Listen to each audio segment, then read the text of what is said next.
20 African nations will begin their quest to snatch one of the 5 slots available to Africa in the 2018 FIFA World Cup in Russia. Nigeria will begin battle against Zambia, while Algeria will play host to the indomitable Lions of Cameroon.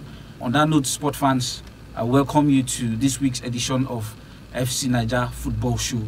My name is Collins Deme. With me in the studio is Ayo Janaku and Babatunde Ayodeji. All right, guys. Today I'll come to you first. The Eagles, because I want us to limit, our discussion today to, the Nigeria-Zambia game. The Eagles have been in camp. The camp opened officially on Sunday. Players started coming on Monday.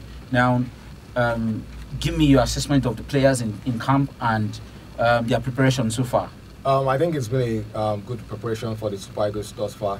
Like you said, the camp opened officially on Sunday, and by Monday we had a near full camp. That's unlike it's not a normal situation with the Super Eagles. You see players trickling in their numbers, but for this particular game, the Who is Who, Mikel, Iwobi, everybody came in early, showing the kind of urgency that this game deserves.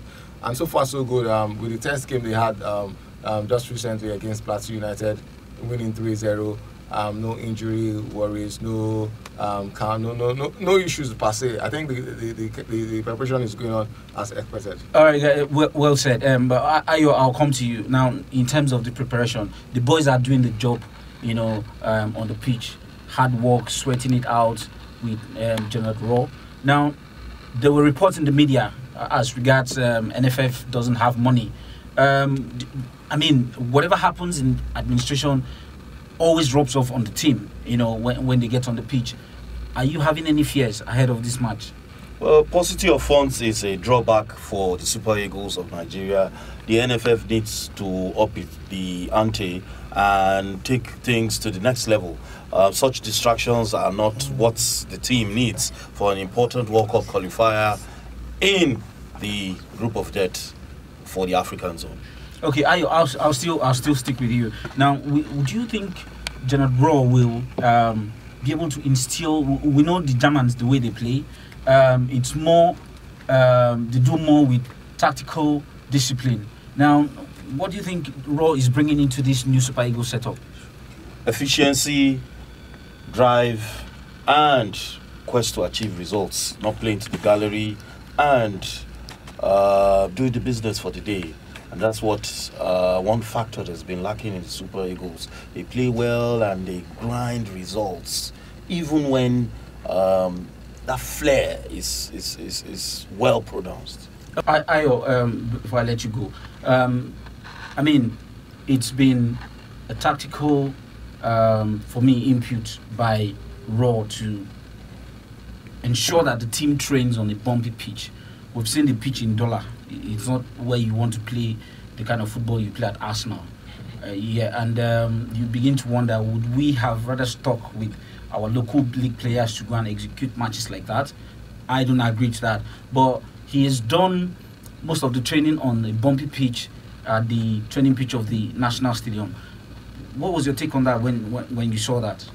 That informs insight. He's got the insight to see that the battleground is going to be contested on a pitch that's not favorable, and he's instilled that into his players to train and just get a feel of what to expect in Dola this weekend.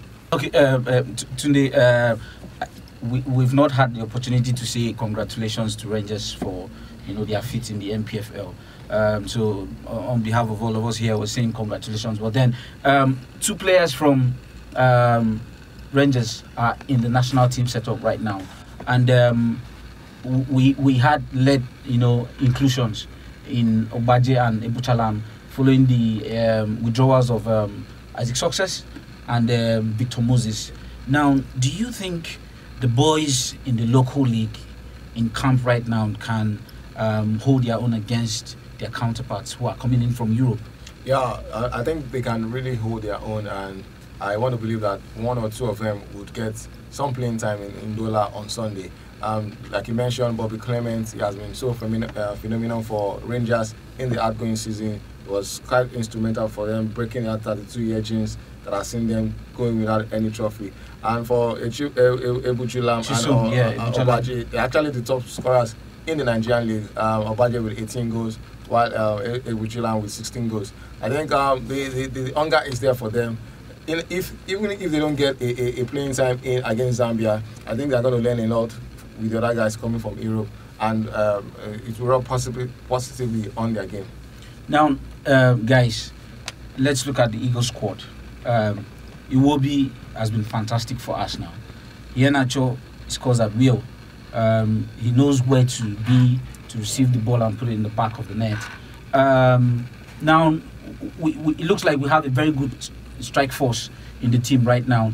But if you agree with me, my concern is about the midfield. It's going to be a strong battle because Rainford Calabar of Zambia, Lungu, these are guys that battle for every ball. They want to win every ball. They don't want to see the opponent have the ball. Now we have Onazi, who gives in every match he plays for the Eagles. He gives everything. Now, Ayo, tell me, who do you think will win that battle in the middle of the park? Well, Raw would situate all his concentration on the midfield to soak the Zambian pressure and work on counter-attacks when they are available. I think it's going to be the forte of the game is going to be in the midfield where both sides will clash. Today, let's look at the starting 11, possible starting 11 for the Eagles on Sunday. Who do you think should start? Who do you think shouldn't? I think we are going to have a largely replica team that faced Tanzania the last time, save for a number of players that are coming in that were now available during the game in Uyo. I think we expect Kali Keme to be in goal yet again. In the back line, we should have the experiences of Ederson Echejile in the left flank. Then with Omeru coming in, though he wasn't around for the Tanzania game, I think he should get a starter shirt. We trust Ekon, who has been phenomenal for the country. Partner in the central defense. Yeah, then in the midfield, of course, we have Mikel leading the pack. Let me break you there. It looks like we have, it's going to be a tough battle, in that holding midfield. Yeah, exactly. Like Mr. Ayo rightly pointed out, the game will be won and lost from the midfield, so we can't afford to toy with those that we'll be using in the midfield. For me, the experience of Mikel will count in the midfield, while the tenacity of Onazi and for Eziti that is coming into the team and even scored a goal during the friendly. I think those two guys can battle the combative Zambia midfield. And up front, I hope to see three of Iheanacho, Nwobi, and maybe there or Moses Simon, depending on who. But if we're having a two-sitting holding midfielders, we're supposed to have somebody creative who is because I'm looking at Onazi and Mikel and maybe an Iwobi, in front of them. Yeah. Then we have the front three.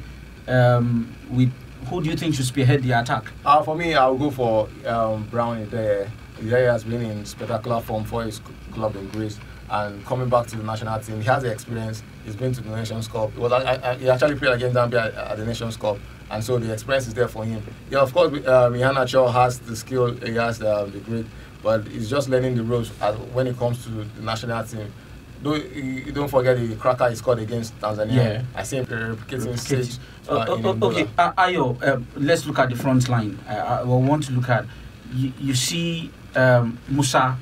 For some time now, he's not really been, the Musa that we saw what he did during the 2014 World Cup in Brazil against Argentina. But right now, I think we have a little problem. Today, you forgot to mention the right fullback. Who are we going to see in that position? And whoever is going to play the attacking wing from the right has to be very supportive. Now, would you rather go for a Moses Simon or Ahmed Musa?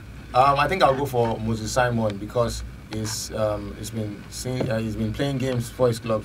For Ahmed Musa, in as much as he has the experience, he's been having so much off days in recent times, and Even in the friendly played on Tuesday, it wasn't his usual self. So maybe coming from the bench with his pace, coming from the bench, that might be an added advantage. Head to head, 16 games. Nigeria have taken 6 wins. Zambia has taken 4, and there's been 6 draws.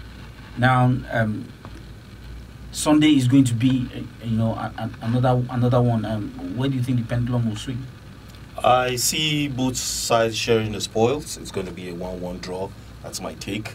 That's what I'm going to stick my neck out for, because we're still going to tough zones in Yaoundé and Algiers. Then we can come back to Abuja, Port Harcourt or Calabar and secure the set points.